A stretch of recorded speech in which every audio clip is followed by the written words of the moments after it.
वायुपुत्र महाबली हनुमान जी हैं, हृदय से लगा लिया।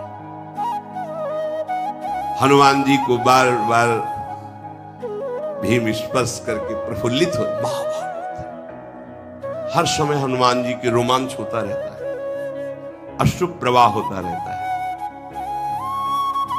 और कोई न कोई गंधर्व, कोई न कोई ब्रह्म ऋषि भगवान का चरित्र सुनाता रहता है हनुमान जी को।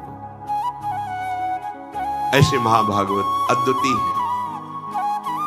प्रभु की सेवा प्रधान धर्म, रोम रोम में सिया राम जिनके बसे हुए, यत्र यत्र रघुनाथ कीर्तनम तत्र तत्र कृतमस्त कांजिलम वाष्पवारि परिपूर्ण लोचनम। बड़ी अपार श्रद्धा है महाभागवत। जो हनुमान जी को किसी शक्ति विशेष का रूप देख करके फिर वो ये बात नहीं समझ पाता। महाभागवत प्रेम प्लावित हृदय, हर समय प्रभु के प्रेम में डूबे रहते हैं। इसलिए कदली वन में एकांत, कभी भगवान के चरित्र को सुन रहे हैं, कभी भगवान के नाम कीर्तन में, कभी रूप में, कभी उनके लीला गुणों में डूब करके अश्रु प्रवाह करते हैं। भीम जी बार बार स्पर्श कर रहे तो बहुत सुख मिल रहा है। महाभागवत के स्पर्श से परम सुख मिलता है। भीम जी के भी आंखों से अश्रु प्रवाह हो रहे हैं, क्योंकि रंग चढ़ता है ना। बार बार हनुमान जी के चरणों में प्रणाम करते, फिर खड़े हो जाते, फिर दर्शन करते, फिर प्रणाम करते। आहा, आज मेरे समान कोई बड़भागी नहीं भीम जी के, क्योंकि आज मुझे महाभागवत ज्येष्ठ भ्राता महाबली हनुमान जी का दर्शन हुआ। आपने मुझ पर बड़ी कृपा की, अपना जान करके आपने दर्शन दिया। अब एक प्रिय कार्य आपसे कराना चाहता हूं। मेरे हृदय में जब मैं आपकी चर्चा सुनता तो ये लगता कि मैं अपने भ्राता का वो रूप कब देखूंगा जो लंका में प्रकाशित किया। जिस रूप में जानकी जी के सामने, जानकी जी से कह रहे थे कि आप चिंता न करो, वाल्मीकि रामायण में, ये आपका दुख देख करके कहीं मेरा क्रोध ना उमड़ पड़े मां, विनाश कर दूंगा इस लंका का यदि क्रोध आ गया, और मैं डर रहा हूं कि कहीं भगवान की आज्ञा का उल्लंघन ना हो जाए। जानकी जी ने कहा, यही रखवाले इतने बड़े बड़े हैं कि बेटा आप उनसे पार नहीं पा सकते। उनका कहा, मां यदि अपने हृदय में सुख धारण करो तो ये पुत्र आपको, जानकी जी ने अति लघु रूप धरेऊ हनुमाना, पैठा नगर सुमिर भगवाना। डाल पे छोटे रूप में जैसे वानर रूप, ऐसे तो जानकी जी सो इतने विकराल भयानक दे, कनक भूधराकार शरीरा समर भयंकर, टांगों के नीचे लंका, वो भयानक रूप। और जब दहाड़ कर दे तो फट जाए आकाश, ऐसा अपार कि जिनका छोटा करो नहीं सकते, वो भयंकर। मैं एक और प्रिय कार्य कराना चाहता हूं। मेरे हृदय में बहुत समय से है कि मैं अगर कभी अपने भ्राता से मिला तो मैं वो रूप देखना चाहता हूं। मकराले समुद्र को लांग करके लंका में प्रवेश करना, लंका को भस्म करना, मैं वो आपका विकराल रूप देखना चाहता हूं। मुझे बहुत सुख होगा। वैसे हमारी आप पर बड़ी श्रद्धा भी, और आप मेरे बड़े भ्राता भी हैं, तो दोनों से मैं अधिकारी होता हूं। जब श्रद्धा प्रबल हो तो गूढ़ तक तो महापुरुष जन नहीं दुरा सकते। तो मेरी श्रद्धा भी आप पर प्रबल है और मैं आपका भ्राता भी हूं। हनुमान जी हंस पड़े, कहा भैया नहीं नहीं, उस रूप को तुम्हारे देखने की सामर्थ्य नहीं है। कोई भी त्रिभुवन में उस रूप को देखकर धैर्य धारण नहीं कर सकता।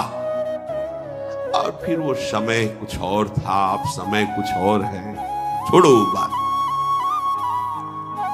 देखो युग धर्म का प्रभाव होता है।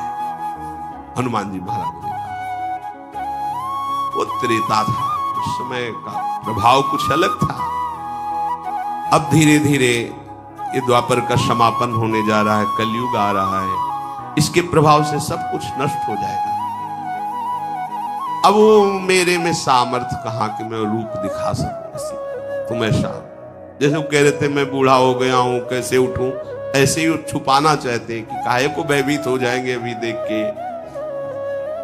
पर्वत, नदी, वृक्ष, सिद्ध, देवता, महर्षि, ये सभी युग धर्म का अनुसरण करते हैं। युग धर्म के अनुसार शरीर, बुद्धि, बल, साधना बल, इन सब में न्यून या अधिकता आती है, जैसा समय होता है उसके अनुसार। तुम मेरे उस रूप के देखने का आग्रह मत करो, क्योंकि मैं भी समय का ही अनुसरण करता हूं। अब वो समय नहीं रहा रूप दिखाने वाला। भीमसेन ने कहा प्रभु आप ऐसा समय को क्यों इतना बलवान बता रहे हैं, आप तो सर्व सामर्थ्यशाली हैं। हनुमान जी ने कहा था पहले सतयुग था, उस सतयुग में, उस समय में सबके अंदर धर्म था, इसीलिए उसका नाम कृतयुग पड़ा। सब धर्म युक्त आचरण करते थे, कोई एक भी नहीं था जिससे पापाचरण हो। मनुष्यों में सब धर्मात्मा थे और सब ध्यान परायण थे। सतयुग में प्रधान साधना ध्यान की थी। तदाकार वृत्ति प्रभु में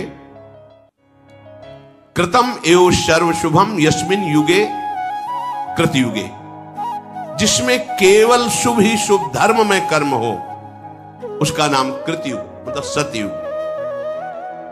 कहीं भी किसी व्यक्ति में धर्म का ह्रास नहीं देखा जाता था। माता पिता के रहते हुए संतान कभी नहीं मरती थी, लेकिन समय का परिवर्तन सबका परिवर्तन कर देता है। धर्म का ह्रास होने लगता है, माता पिता के सामने बालक मरने लगते हैं। कृतयुग में कोई द्वेष नहीं करता था, भेदभाव नहीं था, किसी भी अन्न का दूध का क्रय विक्रय नहीं होता था, बेचना खरीदना ये सब। ये तो हम अपने बाल्यावस्था में भी ऐसे कुल में पैदा होकर दूध बेचता है, अपराध सा साबित होता था। गाय का जिसे दूध आदि, ये तो व्यवहार में बंटता था। 8-10 जैसे गाय है तो आसपास के 2-4 लोग दूध ले जाना, मठा ले जाना, ये ऐसे व्यवहार में, बेचने का नाम नहीं। दूध घी बेचना मतलब एक तरह से न्यून माना जाता था, ये ठीक नहीं है, वो अपने धर्म से नहीं चलता, दूध बेचता है, ऐसा माना जाता था। इस युग में जो कृतयुग है, इसमें कभी किसी को रोग नहीं होता था, इंद्रियों का बल क्षीण नहीं होता था, क्योंकि कोई अधर्म नहीं करता था, कोई दोषों को स्वीकार ही नहीं करता था, किसी में दोष दिखाई नहीं देते थे, कभी किसी को दुख से रोते हुए नहीं देखा गया। सब धर्म परायण, किसी में घमंड नहीं देखा गया, किसी में धर्म विरुद्ध विकार नहीं देखा गया, कहीं कोई कलह विग्रह झगड़ा ये सब नहीं देखा गया। सब योग का आश्रय लेकर परब्रह्म परमात्मा भगवान श्री हरि के ध्यान में निमग्न रहना, सदा सबकी वृत्ति प्रभु में लगी रहती थी, सब प्रभु की सेवा में, सब सनातन धर्म के अनुयायी। अब जब त्रेता लगा तो उसमें एक चरण का धर्म का नाश हो गया। भगवान की उपासना भी त्रेतायाम में जतई मखई, प्रधान यज्ञ क्रिया हो गई। पहले में ध्यान, दूसरे में यज्ञ क्रिया हो गई। यज्ञ करना, धर्म करना, सत्कर्म करना, संकल्प करना, वेदोक्त दूसरों को दान करना, ये ऊपर नहीं। ऊपर सब एक ही धर्म में, भगवत चिंतन परायण, सब स्वस्थ, कहीं किसी में कोई अधर्म नहीं। लेकिन त्रेता में ऐसा, त्रेता युग में दान, तपस्या, यज्ञ और धर्मयुक्त आचरण पर क्रियापरायण। जब द्वापर लगा तो दो धर्म के चरण क्षीण हो गए। इसमें पूजा प्रधान हुई। ऋक, यजुः, साम, अथर्व वेद को 4 भागों में बांटा गया।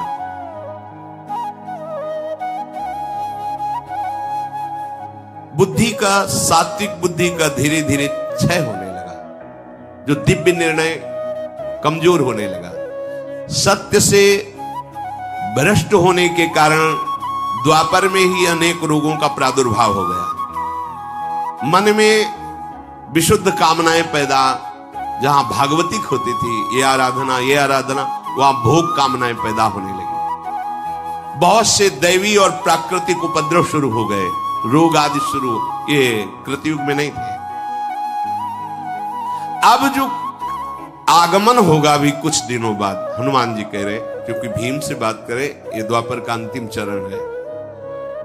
ये जो कलयुग आएगा तो इसमें एक ही चरण रह गया, 3 चरण धर्म के नष्ट हो गए।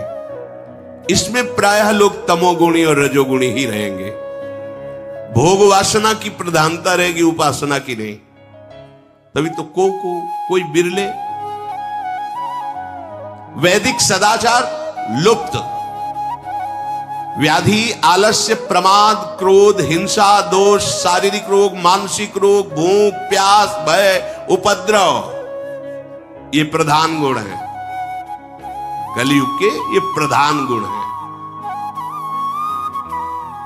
इसमें कलयुग में धर्म का धीरे धीरे पूर्णतया ह्रास हो जाता है। अब किसी को डर लगता है क्या कि मैं किसी महात्मा के विषय में क्या बोल रहा हूं? कुछ नहीं, कोई भय नहीं।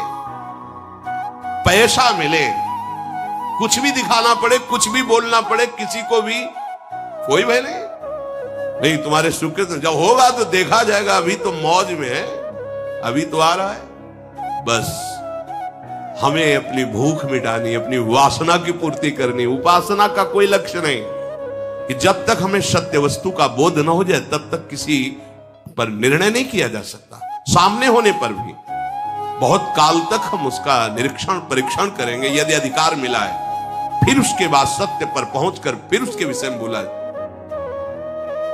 युग परिवर्तन होने पर कलयुग से ऐसे सब प्रभावित हो जाते हैं कि केवल सुख सुविधा भोग सामग्री मिले, बस।